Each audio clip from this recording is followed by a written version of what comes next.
세 번째 단락까지 우선 우리가 한번 살펴봤고요.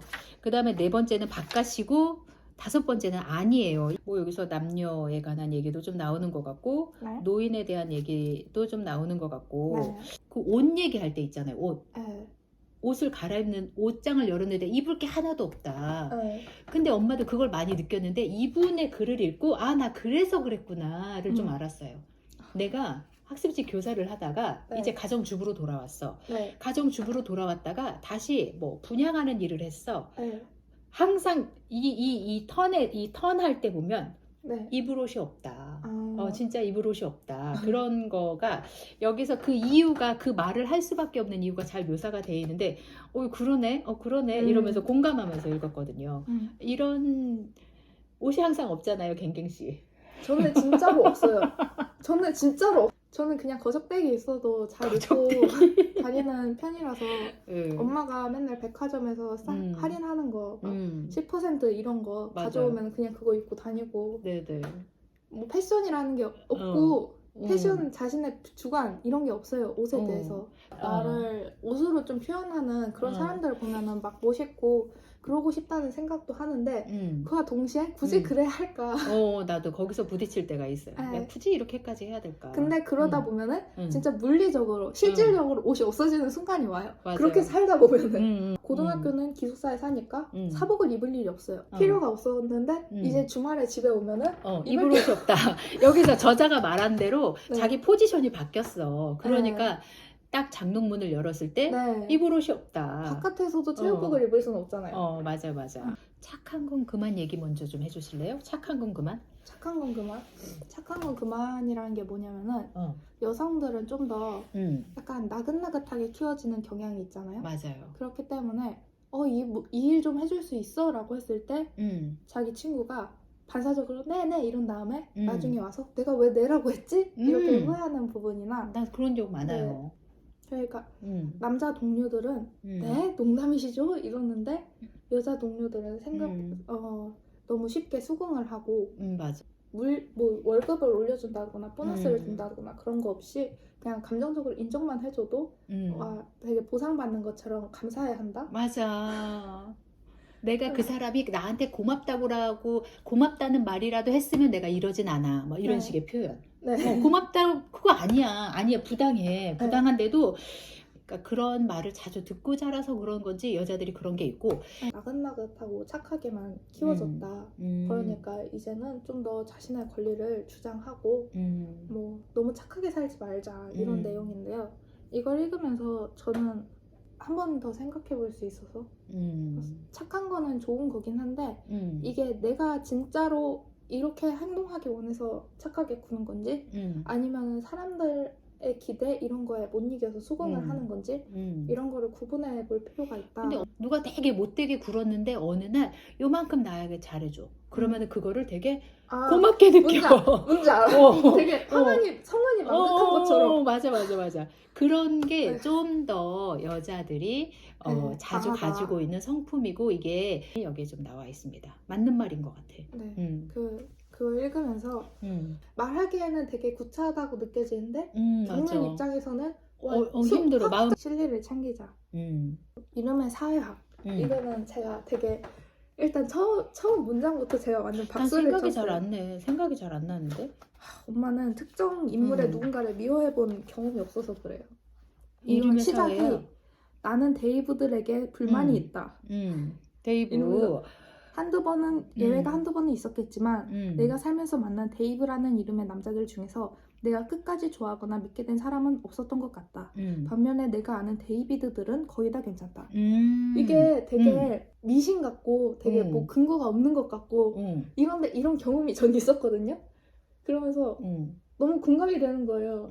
이런 이름이 있었어?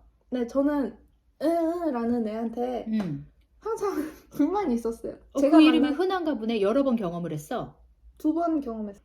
와, 왜 들은 지만 알고 남을 배려할 줄 모를까 이렇게 생각했던 경험이 있어서 이렇게 한 번쯤은 어떤 이름에 대해서 불만을 가지게 되는 그런. 근데 이게 틀린 말이 아니야. 왜 우리 그렇게 불리면서 그렇게 되는 거야, 그 사람이. 엄마가 읽은 다른 책에서 그 예시가 나왔다 그랬잖아요. 예를 들어 뭐 데니스였나? 걔네들은 높은 확률로 덴티스트, 그러니까 치과 의사가 그 얘기 했어. 치과 의사가 된 비율, 클루즈라는 책이에요. 네, 그게 비율이 똑같이 따라가지 않고 맞아, 이름이 비슷한 데서 훅 올라간다. 맞아. 딱 봤을 때 쟤는 이름이 이런 쪽일 것 같아, 이런 감이 올 때가 있잖아요. 그런 인상이라든가 성품이라든가 분명히 영향을 주는 것 같아서 그 점에서, 그리고 이 책이 그냥 글 하나하나가 되게 웃겨요.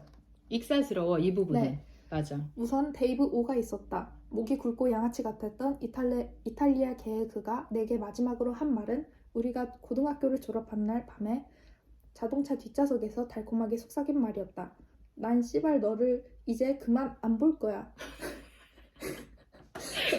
그가 이중부정을 써서 말했으니 어쩌면 씨발 나를 좀 더 보겠다 라는 말 뜻일지도 모른다고 지적해준 사람이 있었지만 그건 아니었던 것 같다. 있잖아, 나는 이라는 이름이 싫다 이랬으면 너 뭐 그런 걸로 사람을 차별하냐 이런 소리를 들었을 법한 말인데, 너무 확신에 차서 말을 한다는 것 자체가 웃기고 거기에 공감을 한다는 것도 웃기고, 이 사례들 문장들도 너무 하나같이 웃겨가지고 저는 이 단락을 되게 특히 좋아했습니다. 중독 얘기도 해야 되는데. 중독. 심각한 중독자였어요. 네. 폐암으로 죽었죠. 죽은 것도. 맞아요. 담배를 끊지 못해서. 그러니까 식이장애가 있었고 또 알코올 중독에 있었고 담배는 마지막까지 끊지 못했다 그랬고 그렇기 때문에 아마 끊으려고 했으면 끊었을 것 같은데 이제 거기까지만 진행이 된 거지. 그냥 다 중독에 굉장히 취약한 삶을 살았는데 그거를 되게 성찰을 하면서 자기를 바라보는, 솔직하게 말을 한다 이것 자체만으로 좀 대단한 것 같고요. 그걸 보면서 공감이 되는 부분도 있었고 이거를 사실은 금방 읽었다니까. 갱갱 씨가 명랑한 운동자를 합시다 라고 해서 그 다음 날인가 그 다음 날 정도까지 다 읽었어요. 이탈리아인이 굉장히 열정적이고 단순하고 가정적이고 아무튼 불같이 끓었다가 불같이 완전 따뜻하게 막 안고 사랑하고 이런 이미지가 맞아, 있잖아요. 맞아. 자신 그냥 자기가 일에 대해서 너무 생각을 하고 사람 관계에서 너무 생각을 하는 대신에 이탈리아인이 되었다면은 자신은 일에 대한 생각을 집에 오는 즉시 잊어버릴 것이고 불같이 사랑을 하고 불같이 분노를 터뜨렸다가 다음 몇 시간 되지 않아서 포옹을 하면서 화해를 하고 끝날 것이다. 막 이런 거를 했는데 사람들 누구나 정말 저는 오래 생각하기를 즐기거든요. 근데 그와 동시에 오래 생각하기는 너무 피곤한 일이잖아요. 단순해지고 싶어 하는구나. 맞아. 근데 우리는 막 이렇게 격렬하게 막 싸웠어. 막 이러면 그 다음에 안 보잖아. 근데 이 사람들은 뽀송하고 막 이런다고 이렇게 나와 있으니까. 맞아. 그러니까 저는 막 그런 애들 있잖아요. 난 차라리 남자였으면은 되게 이렇게 지지고 볶고 하는 대신에 화끈하게 막 싸우고 화해하고 이래버렸을 텐데. 피 터지게 싸우고 그냥. 네, 이런 애들 있잖아요. 그런 것처럼 좀 단순해지고 싶은 욕망. 되게 그런 게 있는 것 같아요. 근데 맞아. 저는 또 여자인 대한민국 사람이라서 좋아요. 좀 적당히 생각하면서 살고 싶어요. 너무 맞아, 생각 맞아. 안 하면서 살고 싶지 않아요. 전 단순하게 산다 싶으면은 약간 단순하게가 경멸의 의미도 있긴 하지만 맞아. 동시에 부럽기도 한 그게 있기 때문에 선을 지켜야 될 것 같기는 한데 선 지키는 게 우리야. 우리죠. 선을 지키는 게 우리야. 아니, 적당히 해야지 사람이. 맞습니다. 아니, 화나는 것마다 다 화내면서 살면 생활을 어떻게 해요? 저 이거 꼭 하고 싶었는데. 뭐? 전이들, 작은 전이들. 전이가 무슨 모를 수도 있으니까 말을 하는 건데 전이가 무슨 뜻이냐면 심리학 그 상담을 받으러 가잖아요.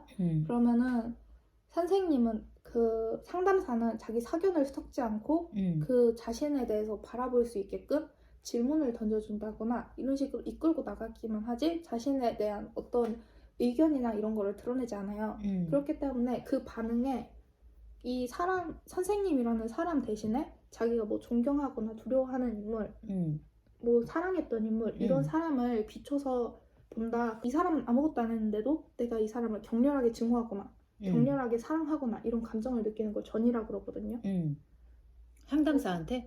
겪었던 인물을 투영해서 보는 거예요, 상담사한테. 그 사람은 나의 내면에 대해서 다 알고 있는데 막상 나는 그 사람에 대해서 모르니까 이렇게 옛날에 있었던 이미지를 가져와서 씌우는 거죠. 그게 저도 치료에 도움이 될까? 아니요, 별로 좋은 그건 아니에요. 그래서 상담사 윤리 중에서 환자랑 절대로 사귀지 말라 이런 게 있대요. 왜냐하면 그 사람은 취약해진 상태로 나한테 사랑을 덮어서 씌우고 보는 건데 그거를 이용해가지고 내가 그 사람하고 사귀고 데이트하는 거는 이거 직업 윤리에 위반된다. 이래서 절대로 환자와 사적인 관계를 맺지 말라 이런 게 있대요. 맞는 말인 것 같네. 네. 그 사람은 지금 감정적으로 굉장히 피곤해 있는 상태고 네. 닫혀 있는 상태니까. 네. 친구가 자기 상담사한테 상담사를 갑자기 사랑하기 시작했는데 그 친구가 전이라는 개념을 이미 알고 있어서 내가 이러는 거는 되게 병증? 어떤 증상이다. 난 이게 너무 수치스럽다. 이렇게 상담을 하는 거예요. 이 저자한테. 난 이게 되게 수치스럽다라고 하는데 캘롤라인 랩이 작은 전이들에 대한 예를 들면서 이건 그 정도는 되게 병증이긴 한데 일상적으로 겪는 일이라고 생각한다라고 하면서 달래주는 미용실에 갔는데 갑자기 미용사가 자기 어머니처럼 느껴지면서 내가 딸처럼 되게 살갑게 굴어야 될 것 같고 그런 거 있어 우리도. 네, 그런 충동을 느꼈다. 그리고 어떤 사람은 자기 인테리어 공사하는 그 담당자 그분한테 아버지 같은 감정을 느꼈다. 그 사람은 되게 권위 있는 중년 남성이고 나는 내가 하는 모든 말은 그 앞에서 되게 바보같이 들리고 그런 경험을 느꼈다. 맞아. 네, 이건 읽는 담배 피우시죠? 이 간단한 말에서 나는 그로부터 연상된 다른 많은 말을 듣는다. 네가 나를 실망시켰어. 너는 참 실망스러워. 나는 강하고 모든 것을 다 아는 네 어머니고 너의 진실을 알지. 네가 세련된 외모를 하고 있지만 사실은 나태하고 게으른 인간이라는 걸. 너는 벌 받아야 해. 나는 울고 조리대 상판은 대리석이 좋겠습니까? 나무가 좋겠습니까? 모르겠어요. 대리석으로 할까 생각했지만 어떻게 생각하세요? 헬렌은 내게 말했다. 그 사람은 권위자였거든. 그 사람의 의견은 뭐든지 옳고 내 의견은 죄다 틀릴 거란 말이야. 우리 아빠가 내 집 부엌에 서 있는 거나 마찬가지였다고. 권위를 갖고 있는 사람이라고 하니까 자신이 과거에 겪었던 권위 있는 사람인 엄마 아빠의 이미지를 더 씌워. 전 되게 재밌었는데. 그런 비슷한 경험이 아마 있어서 그랬나 보다. 이렇게 해서 우리가 지금 명랑한 운전자에 대해서 이야기를 나눴습니다. 자, 그러면 우리가 이제 다음에 만나서 같이 얘기해보고 싶은 책은 엄마가 고르겠습니다. 자, 내 영혼의 따뜻했던 날들. 이거 제가 한 17년, 18년도 요때쯤에 생일 선물로 받았어요. 제가 드렸죠. 네, 맞아요. 우리 갱갱님이 저한테 생일 선물로 사줬는데 두고두고 읽으면서 너무너무 재밌어요. 두고두고 읽으면서 이렇게 한 번씩 다시 읽어보고 싶다. 그래서 작년 연말에 내가 20일 동안 20권의 책을 읽으면서 막 잠도 부족하게 막 열심히 진짜 독서만 한 그 시기가 있었는데 그거 딱 끝나고 나서 이 책을 읽었습니다. 이렇게 좀 쉼을 얻고 안정을 얻고 추억하고 싶고 뭐 이럴 때 읽으면 좋은 책이에요. 네. 저는 솔직히 이거 제가 읽고 싶었는데 엄마한테 선물도 드릴 겸 겸사겸사. 엄마가 이거 가지면은 나중에 이거 읽을 수 있으니까 그렇게 선물을 드렸어요. 네네. 이렇게 소장하면서 여러 번 읽는 책이에요. 아름다운 책. 다음 주에는 이 책으로 북토크를 나누도록 하겠습니다. 안녕.